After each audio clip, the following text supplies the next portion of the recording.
कहाँ पहुँचे थे हम लोग?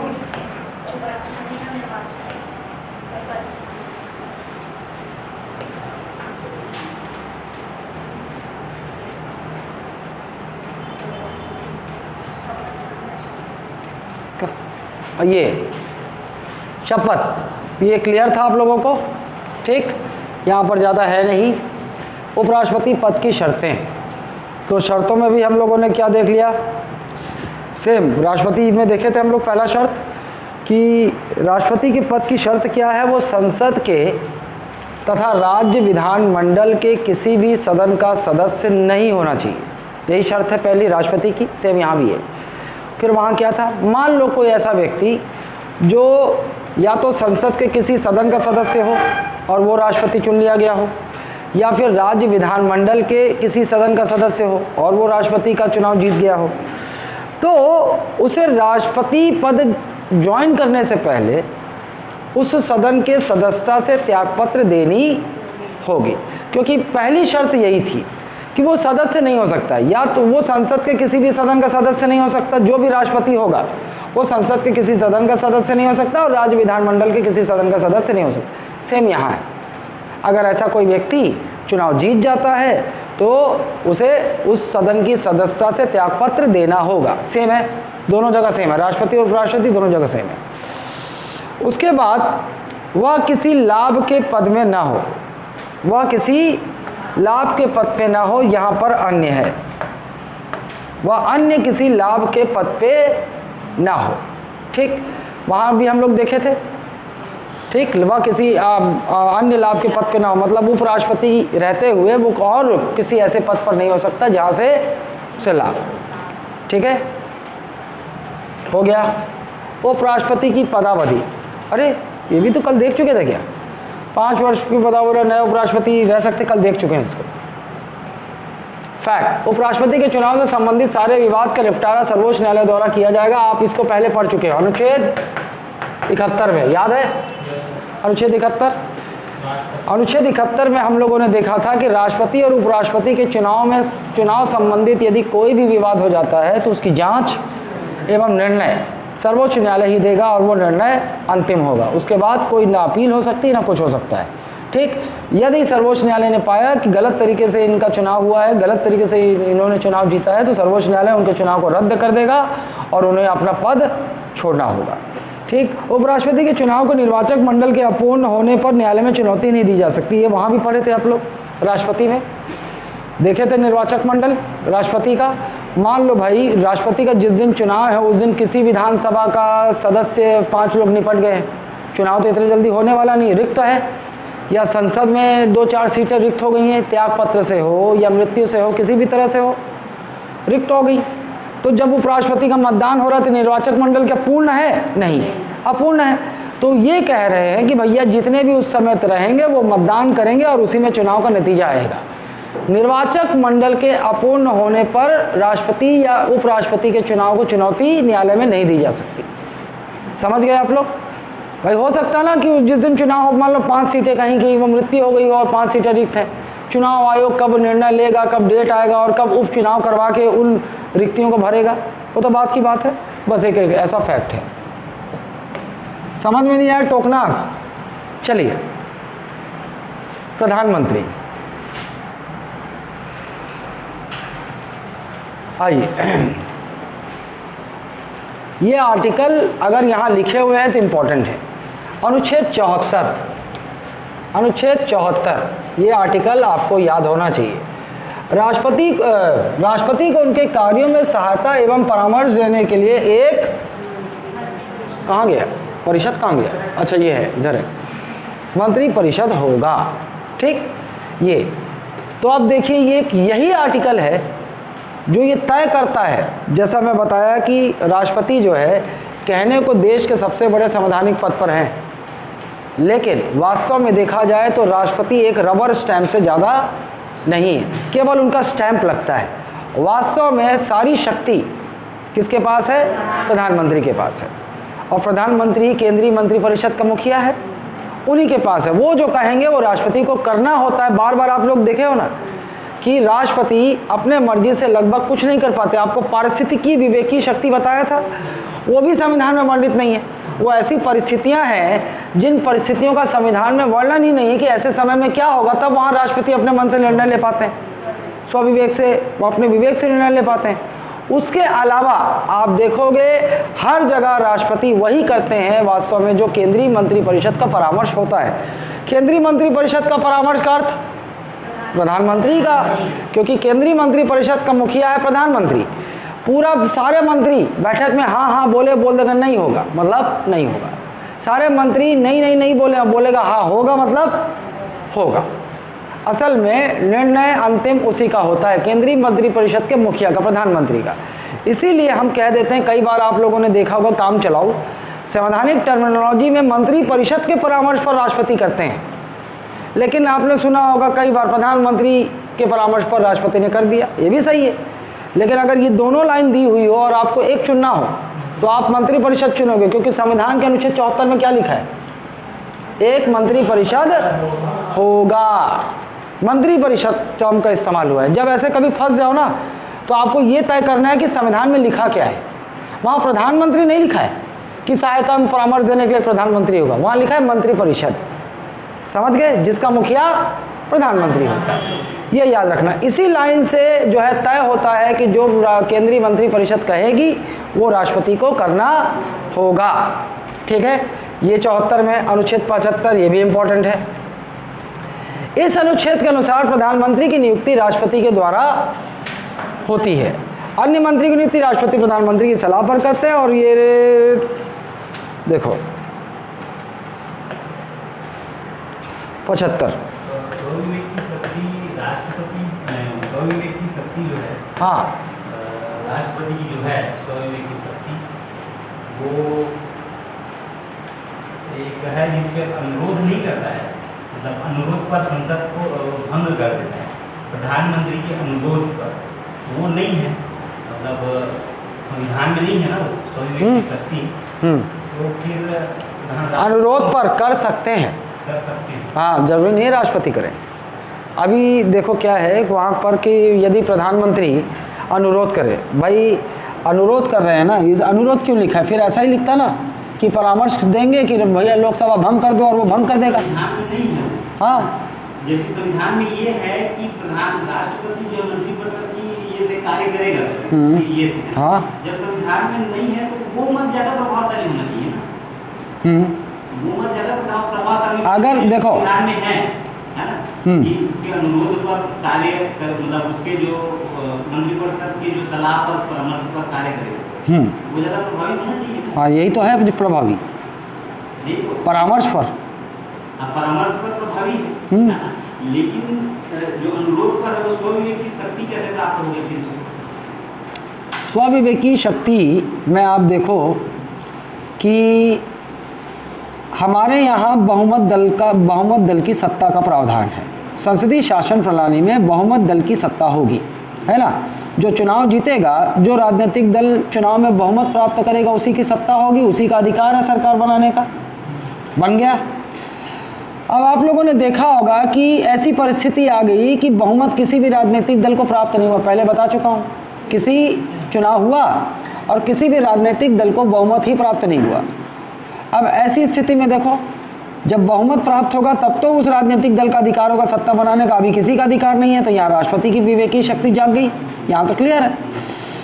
फिर इसके हिसाब से हम लोगों ने दूसरी बार देखा कि जब किसी को भी न्योता दे सकते हैं अपनी मर्जी से, भले ही द्वितीय स्थान पे राजनीतिक दल हो उसको दे दें। दूसरा हमने देखा था कि यदि मान लो बहुमत खो बैठता है, कोई सत्ता में है बहुमत खो बैठता है, तो फिर राजनीतिक बहुमत खो गया तो उसका है ही नहीं है। राष्ट्रपति को ये अधिकार है कि वो बर्खास्त कर सकते हैं, मंत्रिपरिषद को बर्खास्त कर सकते हैं। क्यों? क्योंकि बहुमत में नहीं है ना, स्थिति आ गई। चलो ठीक है। फिर प्रधानमंत्री बिना अपना उत्तराधिकारी घोषित किए अगर मर जाता है तो भैया उस केंद्रीय मंत्रिपरिषद का मुखिया ही नहीं, कैप्टन ही नहीं है, तो फिर ऐसा सवाल ही नहीं पैदा होता कि वो परामर्श राष्ट्रपति को दे सके। तो ऐसी स्थिति में भी फिर से स्वविवेकी शक्ति आ जाती। अब देखो, एक जो परिस्थिति बोल रहे हो अंतिम वाली कि प्रधानमंत्री के अनुरोध पर अनुरोध पर। परामर्श वहाँ जानते हो इसलिए नहीं लिख रहा है, अनुरोध लिख रहा है कि ऐसा कई बार होता है कि एक बार ये सरकार, जैसे मान लो ये चुनाव हुआ, बहुमत दल बना, और ये एक साल बाद ये जो मंत्री परिषद है इसका मुखिया बोल सकता है राष्ट्रपति को कि भैया भंग कर दो लोकसभा, भंग कर दो, एक साल बाद बोल सकता है ना, चाहे पगला गया हो चाहे भैया गया हो। लेकिन अगर उसने ये परामर्श दे दिया कि एक ही साल हुआ है, भाई सरकार, चुनाव होता है, चुनाव में बहुत खर्च होता है और सरकार बनी है, और एक साल बाद बोलता है, परामर्श दे रहा है कि भंग कर दो। परामर्श नहीं लिखा वहाँ पर, क्या लिखा है? अनुरोध। अगर परामर्श होता तो राष्ट्रपति बाध्य हो जाते कि भैया ये मंत्री परिषद है, का मुखिया है, सरकार का मुखिया है, ये बोल रहा है, तुमको मानना पड़ेगा, है ना। राष्ट्रपति जो है उनके परामर्श के अनुसार ही कार्य करेंगे। तो फिर क्या होती स्थिति होती, मतलब जो भी सरकार है ये अपना मनमाना करती, जैसे चाहे, या भंग करवा देती, तो फिर भंग हो जाने का मतलब जानते हो क्या है? फिर से चुनाव। तो ये तो फिर लुटिया डूब जाएगी। ऐसे तो कोई भी, उनको लगेगा एक साल हुआ है, एक साल बाद भंग करवा देते हैं, अभी माहौल अच्छा है, फिर अगले 5 साल के लिए अपन सरकार बना लेंगे। ये मनमानी नहीं होगी जो हो जाएगी। लिखा है बोल रहे हैं सर, लिखा तो नहीं है ना संविधान में, कहाँ लिखा है? अच्छा ना ना ना ना ना ना, ऐसा नहीं बोला। ऐसा बोला गया कि ये जो प्रावधान है इनका कोई विशेष प्रावधान संविधान में नहीं है, और कुछ परिस्थितियां ऐसी हैं जिनका संविधान में उल्लेख नहीं है कि भाई ऐसी स्थिति आ जाएगी तो फिर शक्ति किसके पास होगी, तो शक्ति किसके पास होगी। क्योंकि ऐसी स्थिति आने पर आप लोगों ने देखा कि बहुमत खो दे, 74 बोलता है कि मंत्रिपरिषद के परामर्श पर करेगा, लेकिन मान लो सरकार ही बहुमत खोल गई तो मंत्रिपरिषद रही कहाँ? मंत्रिपरिषद रही कहाँ? नया चुनाव हुआ, फ्रेश चुनाव हुआ, एकदम फ्रेश चुनाव हुआ है, और अभी किसी दल को बहुमत प्राप्त नहीं हुआ है, तो कोई मंत्रिपरिषद है जिसके परामर्श पर राष्ट्रपति कार्य करेंगे? अभी तो नहीं है। एक वो सिचुएशन क्रिएट हो गई कि अभी तो कोई मंत्रिपरिषद है ही नहीं जिसके परामर्श बाध्यकारी होगा राष्ट्रपति पर। ठीक, तो ऐसी स्थिति ऐसी पूरी निर्मित हो गई है। लेकिन तुम्हारा प्रश्न जो है अभी भी कहीं अटका हुआ है। प्रश्न ये जो कहना चाह रहा है वो ये है कि ये जो लाइन है अनुरोध वाली संविधान में लिखा ही नहीं है ना, तो ये परिस्थिति कैसे आ गई? यही सवाल है ना कि ये परिस्थिति कैसे आ गई। असल में जगह जगह पर ये आपको क्लॉज संविधान में यत्र तत्र मिल जाएगा, है ना, एकदम एग्जैक्ट नहीं मिलेगा लेकिन प्रावधान मिल जाएगा। क्योंकि तभी तो सवाल पैदा होता है ना कि आपका व्याख्या कौन करेगा। व्याख्या संविधान में तभी तो व्याख्या की आवश्यकता पड़ती है, और तब सर्वोच्च न्यायालय और उच्च न्यायालय इसकी व्याख्या कर सकते हैं, है ना। तो हर जगह आपको स्पष्ट वो नहीं मिलेगा। कई बार ऐसा होता है कि सर्वोच्च न्यायालय ने जो व्याख्या किया है उसे मान लिया जाएगा। मेरा जो वहाँ कहने का अर्थ था वो ये था कि राष्ट्रपति के स्वविवेकीय शक्ति का कोई प्रावधान संविधान में नहीं है। आपको कोई ऐसा उपबंध, ऐसा अनुच्छेद नहीं मिलेगा कि जो ऐसा बताए कि राष्ट्रपति की फलाना फलाना स्वविवेकी शक्तियाँ हैं, जबकि राज्यपाल की कुछ स्वविवेकीय शक्तियों का वर्णन आपको संविधान में यत्र तत्र मिल जाएगा। हालांकि राज्यपाल को भी यही पारिस्थितिकी स्वविवेकी शक्तियां राज्यपाल को भी है, जिसका विवरण संविधान में विशेष रूप से नहीं है, लेकिन राज्यपाल की कुछ स्वविवेकी शक्तियां हैं जिसका वर्णन संविधान में आपको स्पष्ट दिखाई देगा। राष्ट्रपति की स्वविवेकी शक्ति के बारे में जब आएंगे तब इनके बारे में कोई विशेष प्रावधान नहीं है। इतना रखो। कौन सी किताब खोल? अच्छा, लक्ष्मीकांत है का? लक्ष्मीकांत है ना? ठीक है, इधर आओ। अरे मैं यहीं आने वाला था ना, फिर सवाल दाग दे रही सोती चल दे। हाँ,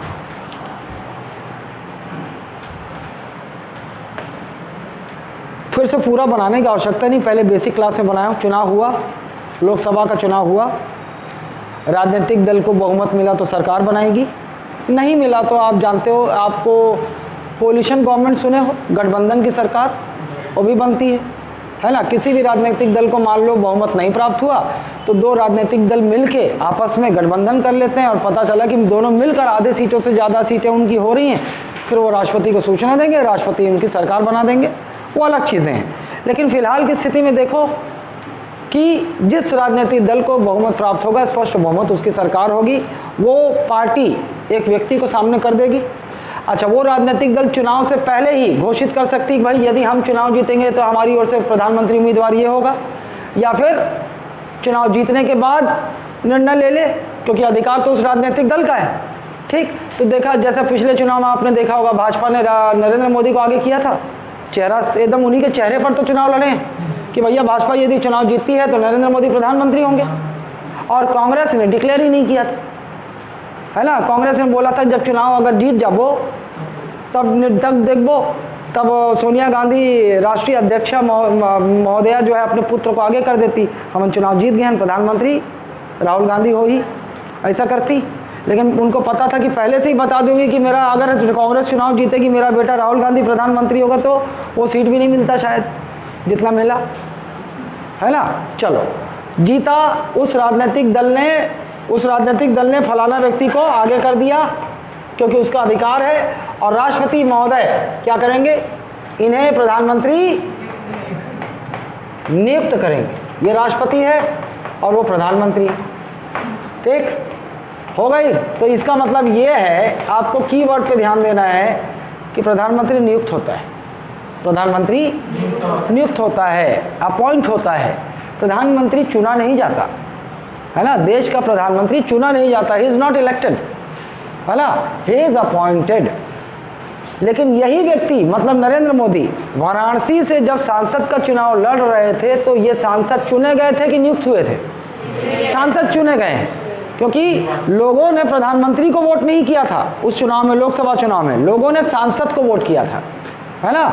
और सांसद, तो इसलिए सांसद चुना गया। लेकिन यहाँ पर प्रधानमंत्री नियुक्त हो रहा है राष्ट्रपति द्वारा, ये याद रखना। अब प्रधानमंत्री बन गए तो प्रधानमंत्री फिर परामर्श देंगे, है ना। प्रधानमंत्री एक लिस्ट बनाएंगे ना, एक लिस्ट बनाएंगे, और इसमें फलाना गृह मंत्री, वित्त मंत्री, ये सब लिस्ट बनाएंगे, और ये सुझाव ये किसको भेज देंगे? राष्ट्रपति को। और फिर राष्ट्रपति क्या करेंगे? इन सबको नियुक्त करेंगे। तो जो प्रधानमंत्री के अलावा जो अन्य मंत्री हैं वो प्रधानमंत्री के परामर्श पर राष्ट्रपति नियुक्त करते हैं। इसका मतलब ये है कि हमारे देश में जो मंत्री हैं वो नियुक्त होते हैं। केंद्रीय स्तर पर प्रधानमंत्री सहित अन्य मंत्री राष्ट्रपति द्वारा नियुक्त होते हैं, और राज्य में राज्यपाल द्वारा नियुक्त होते हैं। प्रधानमंत्री को कोई परामर्श नहीं लगता, क्योंकि वो राजनीतिक दल का अधिकार है। जो राजनीतिक दल बहुमत प्राप्त करेगा, जिस राजनीतिक दल की सरकार होगी, वो जिस प्रतिनिधि को आगे कर देगा, राष्ट्रपति को उसे नियुक्त करना होगा। लेकिन उसके बाद उनकी परामर्श पर अन्य मंत्रियों की नियुक्ति होती है। ये दोनों प्रावधान कहाँ हैं? अनुच्छेद 75, ये याद रखना आप, अनुच्छेद 75, है ना। मतलब 75 में क्या है? प्रधानमंत्री की नियुक्ति राष्ट्रपति द्वारा, और केंद्रीय मंत्रिपरिषद के अन्य मंत्रियों की नियुक्ति प्रधानमंत्री के सिफारिश या परामर्श पर राष्ट्रपति द्वारा। मंत्रिपरिषद सामूहिक रूप से लोकसभा के प्रति उत्तरदायी होता है। आपको बेसिक क्लास में बताया होगा कि मंत्रिपरिषद जो है उसका उत्तरदायित्व तो संविधान ने तय किया है। मंत्रिपरिषद उत्तरदायित्व संविधान ने तय किया है, और इनका उत्तरदायित्व जो है दो प्रकार से तय किया गया है। उत्तरदायित्व, रेस्पॉन्सिबिलिटी ना, दो प्रकार से, एक व्यक्तिगत और एक सामूहिक। एक सामूहिक, ठीक। तो प्रधानमंत्री समेत जो जितने मंत्री हैं, सारे मंत्री व्यक्तिगत रूप से किसके प्रति जवाबदेह होंगे या किसके प्रति उत्तरदायित्व होंगे? तो ये किसका जवाब क्या है? राष्ट्रपति। राष्ट्रपति कैसे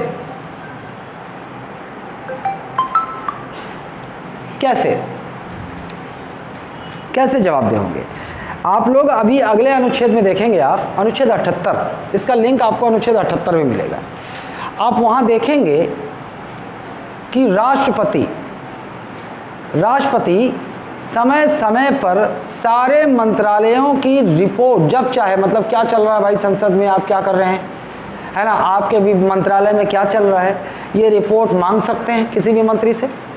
असल में डायरेक्ट नहीं मांगते, प्रधानमंत्री के थ्रू मांगते हैं। प्रधानमंत्री को लोग बोलेंगे अरे यार वो रेलवे मंत्रालय की रिपोर्ट ला भेजबे, है ना। इसका मतलब ये है कि प्रधानमंत्री अब क्या करेंगे, रेलवे जो मिनिस्टर होंगे उनको बोलेंगे भैया प्रधानमंत्री महोदय ने आपकी रिपोर्ट को तलब किया है, आप रेलवे मंत्रालय में क्या क्या चल रहा है आप वो रिपोर्ट भेजें।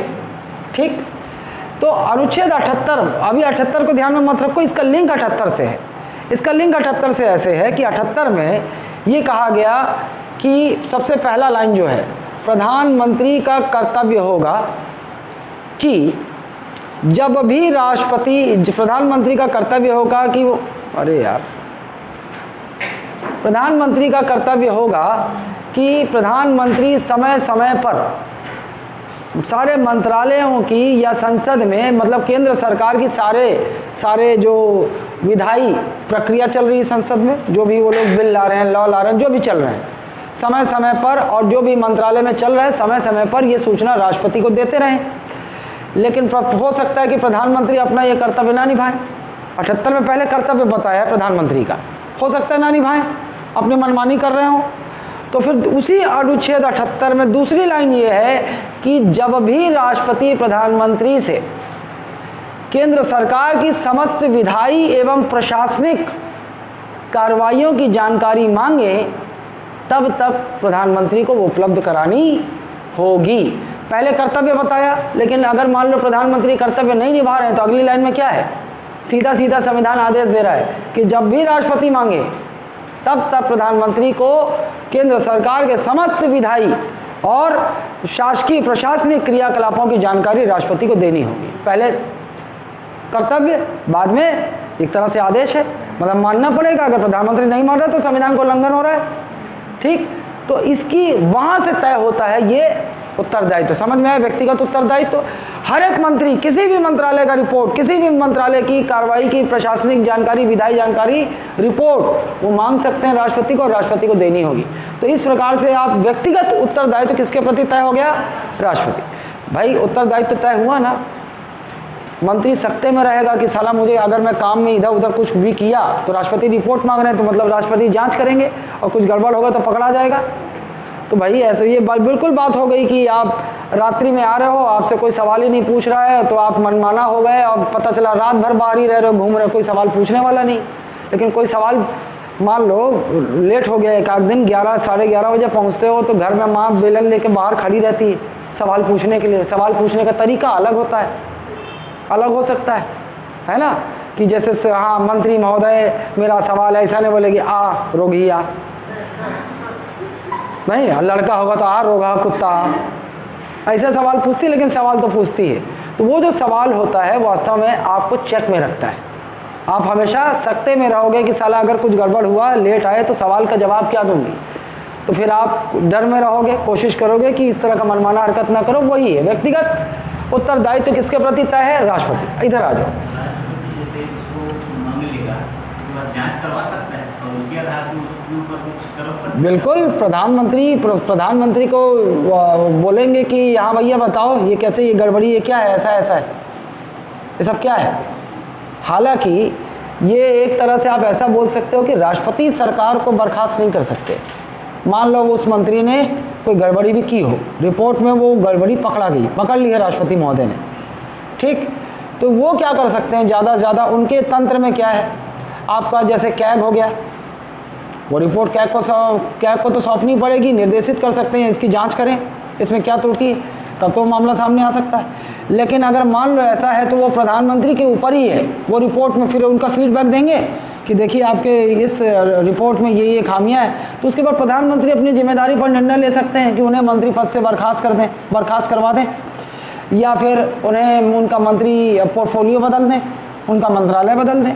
संविधान में ऐसा कोई उल्लेख नहीं है कि राष्ट्रपति किसी मंत्री को बर्खास्त कर सकते, नहीं कर सकते, स्वयं से कुछ एक्टिविटी नहीं कर सकते। हाँ, प्रधानमंत्री अगर ये परामर्श दे दें कि भाई फलाना रेलवे मिनिस्टर को आप मंत्री पद से बर्खास्त कर दो, तो राष्ट्रपति को उसे बर्खास्त करना होगा, ठीक, अपने मर्जी से राष्ट्रपति नहीं कर पाएंगे, है ना। सामूहिक उत्तरदायित्व, आइए यहाँ पर आप कंफ्यूज हो सकते हो।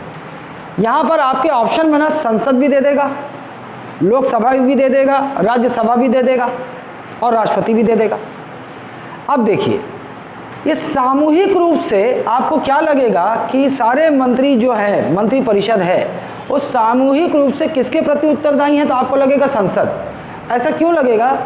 ऐसा इसलिए लगेगा कि आप लोगों ने एक अनुच्छेद सुना होगा, या नहीं सुने हो तो सुनोगे, अनुच्छेद 88।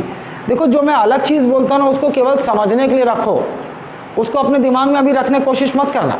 वो जब अपने समय पे आएगा तो दिमाग में ऑलरेडी मैं घुसा दूंगा। मैं समझाने के लिए बोल रहा हूँ, क्योंकि ये कंसेप्चुअल क्वेश्चन जो आता है ना, वो इंटर रिलेटेड होता है, तो वहाँ कंसेप्ट क्लियर करने के लिए आ रहा हूँ मैं। अनुच्छेद 88 कौन कौन सुना है? नहीं सुने हो? आगे चलकर आपको एक अनुच्छेद 88 सुनाई देगा, और इसमें ना दो लोगों के विशेष अधिकार की बात की जाएगी, दो लोगों के विशेषाधिकार की बात की जाएगी। एक बोलेगा कौन? मंत्री, एक बोलेगा मंत्री, है ना, और एक बोलेगा महान्यायवादी। महान्यायवादी इसकी बात होती है। और क्योंकि अनुच्छेद 78 है, तो मतलब ये केंद्र सरकार में मंत्री की बात कर रहा है ना। ये किस में मंत्री की बात कर रहा है? केंद्र सरकार में जो मंत्री है उसकी बात कर रहा है। और किसकी बात कर रहा है? महान्यायवादी। ठीक, महान्यायवादी अगर जो नहीं जानते हो तो केवल इतना जानो कि he is the highest law official of India, या देश का सर्वोच्च विधि अधिकारी होता है। अब इसको सर्वोच्च न्यायालय के मुख्य न्यायाधीश से अलग रखो, वो न्यायाधीश है, ये विधि अधिकारी है। ठीक, अभी फिलहाल के लिए अलग रखो दोनों को। इन दोनों को विशेष अधिकार अनुच्छेद 88 के माध्यम से संविधान ने दिया है। और क्या है वो अधिकार? ये जो मंत्री है, अभी तक आप इतना समझ गए होंगे कि मंत्री केंद्र में मंत्री, केंद्र सरकार में मंत्री संसद के किसी एक सदन का सदस्य होगा ना। अगर मान लो कोई सदस्य नहीं है, ये भी मैंने आपको बेसिक स्ट्रक्चर में बताया है, बेसिक क्लास में, कि कोई ऐसा व्यक्ति जो न्यूनतम 25 वर्ष की आयु पूर्ण कर चुका हो, देश का नागरिक हो, वो संसद के किसी भी सदन का यदि सदस्य नहीं है तो भी वो प्रधानमंत्री नियुक्त हो सकता है। बताया था, हो सकता है, लेकिन एक कंडीशन हो जाती है कि 6 माह के भीतर उसको संसद के किसी एक सदन का सदस्य बनना होगा, नहीं तो मंत्री नहीं रह पाएगा वो 6 माह बाद। ऐसा पढ़े हो? बताया हूँ? अच्छा, तो मतलब ये है कि किन प्रकार केंद्र सरकार में मंत्री संसद के किसी एक सदन का सदस्य होगा ना, भले 6 महीने बाद होगा, लेकिन होगा, तभी तो मंत्री रह सकता है। तो लेकिन एक ही सदन का हो सकता है, दोनों सदन का तो नहीं हो सकता। कोई मंत्री, केंद्र सरकार का कोई मंत्री संसद के, क्योंकि आप आगे पढ़ोगे कि वो एक साथ 2 सदन का सदस्य नहीं रह सकता, वो किसी एक सदन का ही सदस्य रह सकता है। इसका मतलब आप जान गए कि ये मंत्री या तो लोकसभा का होगा या तो राज्यसभा का सदस्य होगा। ये कंडीशन अप्लाई हो जाती है ना, या तो लोकसभा का सदस्य होगा या तो राज्यसभा का सदस्य होगा। ठीक, लेकिन अब मंत्री को विशेष अधिकार क्या है? देखो आप, यदि ये लोकसभा का सदस्य है तो इसे राज्यसभा की कार्रवाइयों में भाग लेने का विशेष अधिकार होगा, दिया है संविधान ने अनुच्छेद 88 के माध्यम से, है ना। अनुच्छेद 88 के माध्यम से केंद्र सरकार के एक मंत्री को ये विशेष अधिकार है कि वह संसद के उस सदन की कार्रवाइयों में भाग ले सकता है, बैठकों में भाग ले सकता है और वहाँ भाषण भी दे सकता है जिस सदन का वह सदस्य नहीं है। ये क्लियर है भाई? लोकसभा का सदस्य यदि है तो ये तो उसका अधिकार है, यहाँ जो भी विधेयक आएंगे, जो भी प्रस्ताव आएंगे, मतदान ये कर सकता है, अपने ही सदन में करेगा, अपने ही सदन में कर सकता है। कोई व्यक्ति सदन में मतदान तभी कर सकता है जब वह उस सदन का सदस्य हो, उस सदन का सदस्य हो। मान लो हमारा समारू वर्मा लोकसभा का सदस्य है और साथ में मंत्री है, तो भाई लोकसभा में जो भी विधेयक, जो भी प्रस्ताव आएंगे तो ये लोकसभा में उन विधेयकों और उन प्रस्ताव में मतदान कर सकता है, ये तो निश्चित है। लेकिन इसी समारू वर्मा को ये राज्यसभा का सदस्य तो नहीं है, लेकिन राज्यसभा की भी कार्रवाइयों एवं बैठकों में इसे भाग लेने का, इसे बैठक में उपस्थित रहने का, वहाँ भाषण देने का अधिकार है। लेकिन क्या ये वहाँ मतदान कर पाएगा? मान लो उस दिन गया है राज्यसभा की बैठक में और उसी दिन कोई विधेयक आया है, तो क्या वो राज्यसभा में मतदान कर पाएगा? नहीं कर पाएगा। क्यों नहीं कर पाएगा? क्योंकि वह राज्यसभा का सदस्य नहीं है। समझ गए? तो अब मैं आता हूं इसके मुद्दे पर, 88 के मूल एकदम लाइन पर आता हूं। अनुच्छेद 88 के प्रावधानों के अनुसार केंद्र सरकार का कोई मंत्री संसद के दूसरे सदन की कार्रवाइयों एवं बैठकों में भाग ले सकता है जहां का वह सदस्य नहीं है ना। समझ गए आप? ये विशेष अधिकार उसे प्राप्त है। अब मैं साथ में एक फैक्ट यहीं पे बता देता हूं। अगर मतदान की बारी आएगी तो वह मंत्री उस सदन में मतदान कर सकता है जिस सदन का वह सदस्य है। जिस सदन का वह सदस्य नहीं, वहां मतदान नहीं कर सकता। क्लियर है ये? यहां आ जाओ, महान्यायवादी। ये तो राजनीतिक पद है ही नहीं, महान्यायवादी राजनीतिक पद है ही नहीं। महान्यायवादी एक अधिकारी है, एक अधिकारी है, और राजनीति में अधिकारी नहीं होता, यह अधिकारी है। ठीक, एक संवैधानिक पद है महान्यायवादी का। कौन से आर्टिकल में है? 76। महान्यायवादी ये पद उल्लेख कहाँ है? संविधान का अनुच्छेद 76 में। ठीक, महान्यायवादी देश का सर्वोच्च विधि अधिकारी होता है, ये कोई राजनीतिक पद नहीं है। आमतौर पे आप देखोगे सुप्रीम कोर्ट के जो रिटायर्ड जज होते हैं ना, वही महान्यायवादी के पद पर उनकी नियुक्ति होती है। इनके बारे में जब समय आएगा बात करेंगे, लेकिन यहाँ से रिलेशन है इसीलिए मैं इसकी बात कर रहा हूँ। महान्यायवादी संसद के दोनों सदनों की बैठकों एवं कार्रवाइयों में भाग ले सकता है, वहाँ भाषण भी दे सकता है, जबकि ये संसद के किसी भी सदन का सदस्य नहीं। तो विशेष अधिकार हुआ ना महान्यायवादी को। ये संसद के किसी भी सदन का सदस्य ना होते हुए भी संसद के दोनों सदनों की बैठकों एवं कार्रवाइयों में भाग ले सकता है। लेकिन जब मतदान की बारी आएगी तो ये संसद के किसी भी सदन में मतदान नहीं कर सकता। कारण क्या? क्योंकि ये संसद के किसी भी सदन का सदस्य नहीं है। क्लियर है? कैसे धनंजय, है ना? अच्छा है, भाषण भी दे सकता है। ठीक, अब आप देखिए, नहीं बिल नहीं ला सकता भाई, कुछ नहीं कर सकता। असल में देखो, असल में इसको ये विशेष अधिकार क्यों दिया गया मैं बताता हूँ। महान्यायवादी जो है वो देश का सर्वोच्च विधि अधिकारी है। केंद्र सरकार के विधिक सलाह दे सकता है। ये केंद्र सरकार अगर मान लो भारत देश के विरुद्ध अंतर्राष्ट्रीय न्यायालय में कोई केस हो जाए, जैसे पाकिस्तान और इंडिया का हो गया था, तो किसी देश की सर्वोच्च न्यायालय में केस तो चलेगा नहीं। ये केस कहाँ गया? अंतर्राष्ट्रीय न्यायालय। अंतर्राष्ट्रीय न्यायालय में गया ना, वहाँ गया तो वहाँ पर केंद्र सरकार इन्हें भारत का प्रतिनिधित्व करने के लिए भेज सकती है, जाइए। तो एक तरह से वहाँ जाकर ये क्या करेंगे? भारत के पक्ष में वकालत करेंगे, है ना। तो एक तरह से भारत के वकील का काम करेंगे, ये भारत का डिफेंड करेंगे वहाँ जाकर। एक ये हो गया। दूसरा, केंद्र सरकार को विधिक सलाह देते हैं, राष्ट्रपति इनसे विधिक सलाह मांगे तो भी दे सकते हैं। तो आप इस तरह से देखिए इनको। सवाल क्या था तुम्हारा? मैं बोलते बोलते भूल गया सवाल का है। हाँ, नहीं कर सकता ये, इसको ये राजनीतिक पद है ही नहीं, संसद का सदस्य है ही नहीं, ये विधेयक कुछ नहीं ला सकता, ना ही मतदान कर सकता है। क्लियर है? ठीक, अब देखिए मैं यहाँ के लिए वहाँ गया था ना। आइए, अब आपको लगेगा कि भाई जैसे मान लो एक उदाहरण देता हूँ, है ना। उदाहरण इंटरेस्टिंग है थोड़ा, मतलब कभी कभार बोरिंग ना लग जाए। क्या है कि एक तो मेरी शक्ल तो बहुत हैंडसम वाली है नहीं, या जॉनी लीवर है नहीं, उल्टा सीधा चेहरा बनाए तुम लोग को हंसी आए। तो क्या है, मैं ना जो पढ़ाते पढ़ाते उसमें कैरेक्टर लेके आता हूँ जिससे आप लोगों का मन लगा रहे। आप लोगों ने ये, अब एक सवाल आपके मन में नहीं आया कि ये व्यक्ति ये यहाँ का अगर सदस्य है तो उसको यहाँ पर दूसरे सदन में बैठक में उपस्थित रहने का विशेष अधिकार दिया क्यों गया? ये सवाल आपके मन में आना चाहिए था, लेकिन नहीं आया ना। लेकिन मुझे मालूम है कि बाद में आता, जब और पढ़ाई करते हैं तो बाद में कभी ना कभी आता सवाल। तो जो बाद में आने वाला है उसको मैं पहले ही खड़ा कर देता हूँ। ये क्यों दिया गया है? देखो आप भाई, सरकार बनाने के लिए यद्यपि चुनाव केवल लोकसभा का होता है, राज्यसभा का सरकार बनाने के लिए चुनाव तो होता नहीं, लोकसभा का होता है। ये बात अलग है कि प्रधानमंत्री समेत मंत्री वो संसद के किसी भी सदन का सदस्य हो सकता है ना।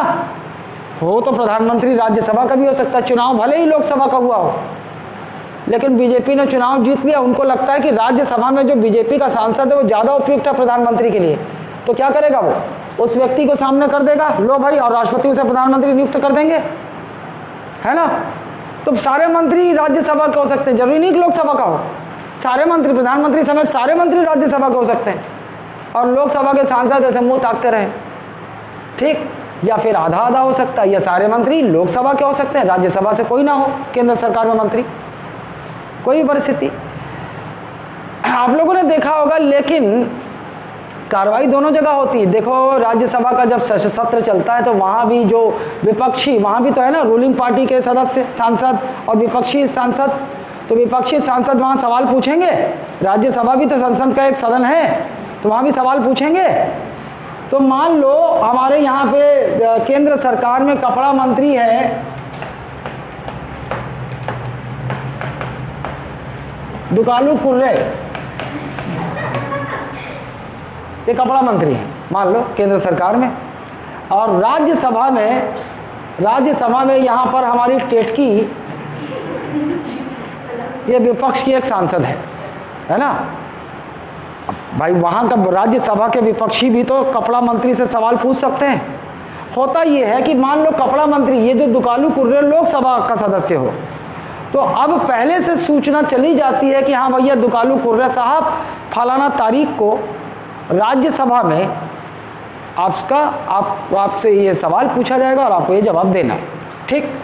अब भाई राज्यसभा में सवाल पूछा जा रहा है, विपक्ष पूछना चाह रही है, तो मंत्री को वहाँ जवाब कहाँ देना होगा, वहाँ जाके देना होगा, है ना, क्योंकि राज्यसभा में भी तो विपक्षी दल के सांसद हैं और पक्ष जो सरकार में है उस दल के सांसद है, तो अब विपक्ष वहाँ सवाल पूछेगा, तो विपक्ष वहाँ सवाल पूछेगा, तो ये मंत्री जो है, इसीलिए इसको विशेष वो दिया गया है कि दूसरे सदन में भी यह वहाँ बैठकों कार्रवाइयों में भाग ले सकता है।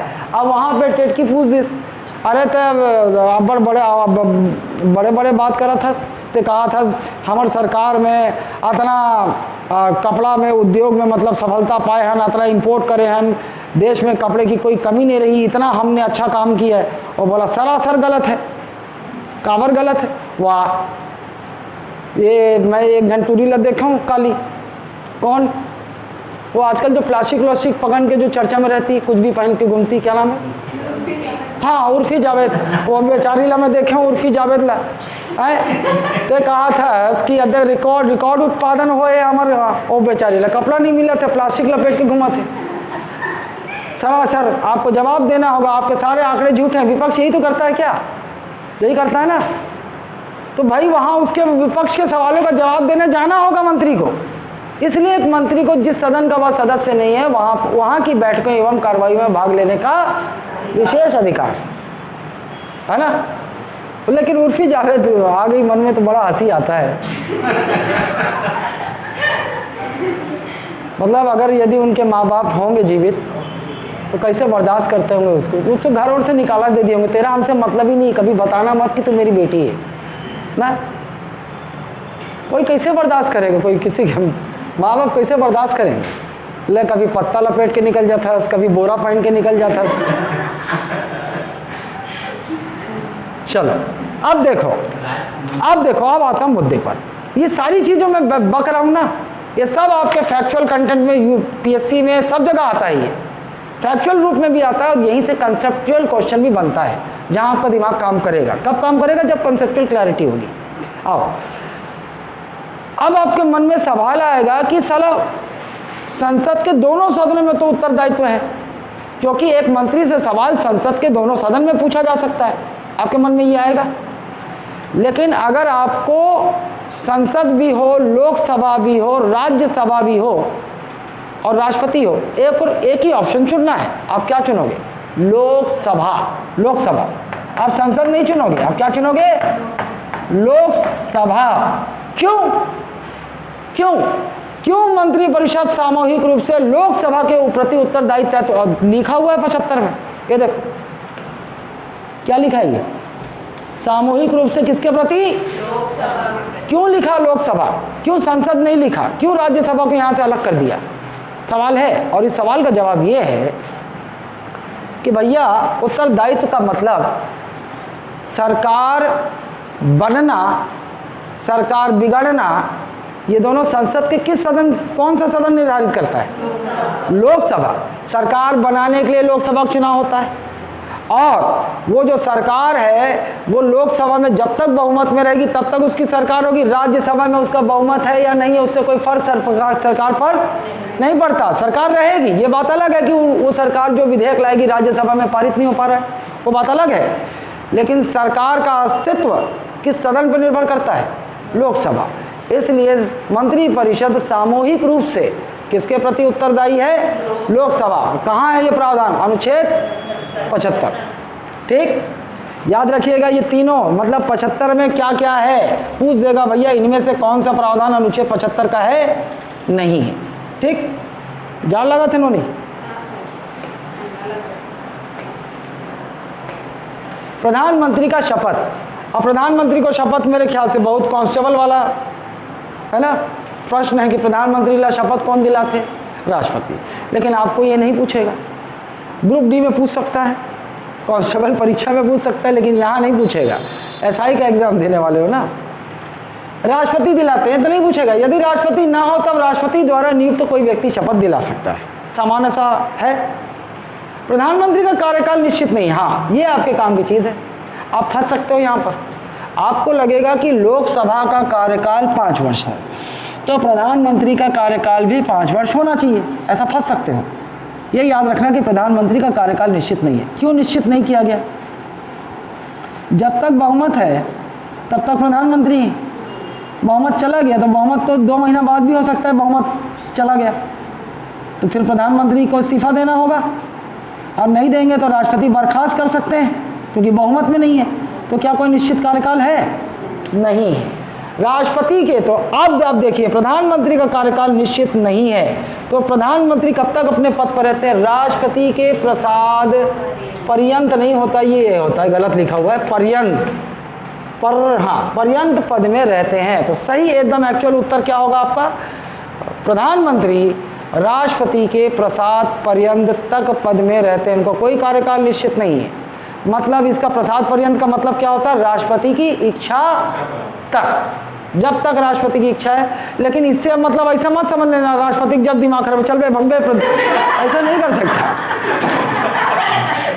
ये कहने का अर्थ है कि राष्ट्रपति की इच्छा तक प्रधानमंत्री रहते हैं। इसका मतलब ये है कि वो परिस्थितियां ऐसी आ सकती हैं, मतलब बहुमत खो दिया सरकार ने, दल ने बहुमत खो दिया, तब राष्ट्रपति की इच्छा जागृत हो गई। अब मोर इच्छा, तो अब बहुमत खो दिया है, तेरा अधिकार नहीं है, मेरी मर्जी, दे इस्तीफा दे, नहीं देवे ले बर्खास्त कर दें तो।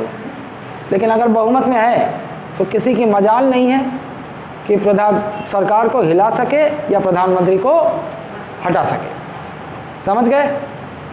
प्रधानमंत्री का वेतन एवं भत्ते संसद सदस्य के रूप में प्राप्त होते। एक और चीज़, संविधान में प्रधानमंत्री, गृह मंत्री, ये सब के वेतन का भी कोई प्रावधान नहीं है।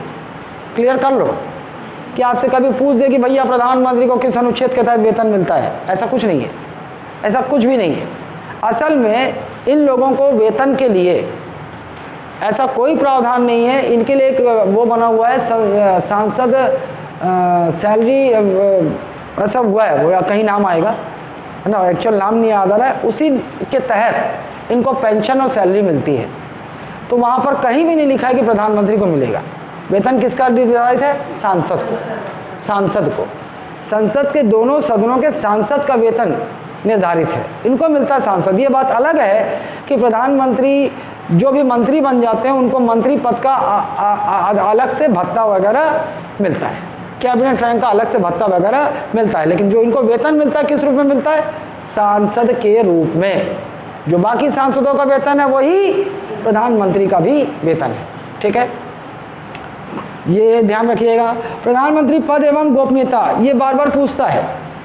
मंत्री, केवल प्रधानमंत्री की बात नहीं हो रही, क्योंकि अपन प्रधानमंत्री पढ़ रहे हैं तो हर जगह प्रधानमंत्री लिखा है। जो प्रावधान प्रधानमंत्री के लिए है लगभग वो केंद्र में सारे मंत्रियों के लिए, मंत्रिपरिषद के लिए भी है, वो हम देख लेंगे बाद में। प्रधानमंत्री किसकी शपथ लेते हैं? पद एवं गोपनीयता की, ये याद रखिएगा। राष्ट्रपति किसकी शपथ लेते हैं? संविधान और विधि के संरक्षण, परिरक्षण और प्रतिरक्षण की। जबकि प्रधानमंत्री किसकी लेते हैं? पद एवं गोपनीयता। ये याद रखना।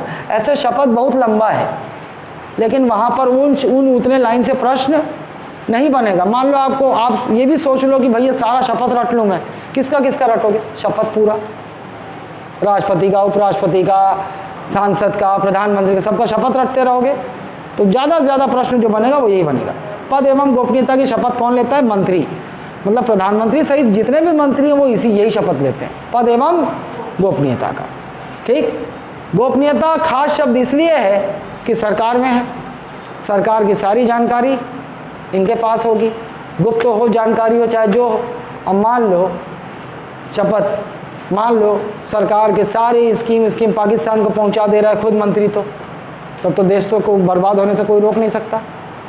इसीलिए ये विशेष शपथ बनाई गई है, हालांकि इसका कोई फर्क नहीं पड़ता है ना, नहीं पड़ता, जानते हो मंत्री नेता।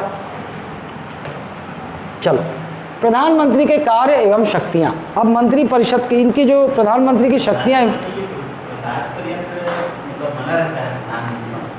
तो फिर ऐसा लिखा है क्या कि बहुमत होने का तो राष्ट्रपति जो है उसको ये कर देगा? नहीं, नहीं लिखा है। वो उसको अर्थ निकालना होगा, प्रसाद पर्यंत क्यों बोल रहा है वो कंसेप्ट से आएगा, वो कंसेप्ट से आएगा। तो फिर वो प्रधान राष्ट्रपति यदि चाहेगा है ना, नहीं रहने, मतलब बहुमत हो गया तो रहने दो, ऐसा तो नहीं, कुछ लिखा है? देखो हर चीज़ आपको, हर चीज़ का, बहुत सारी चीज़ों का संविधान में आपको वो नहीं मिलेगा। कुछ तो परंपराएं हैं और कुछ जो है संसदीय शासन प्रणाली की विशेषता है। ये संसदीय शासन प्रणाली हमने अपनाई है।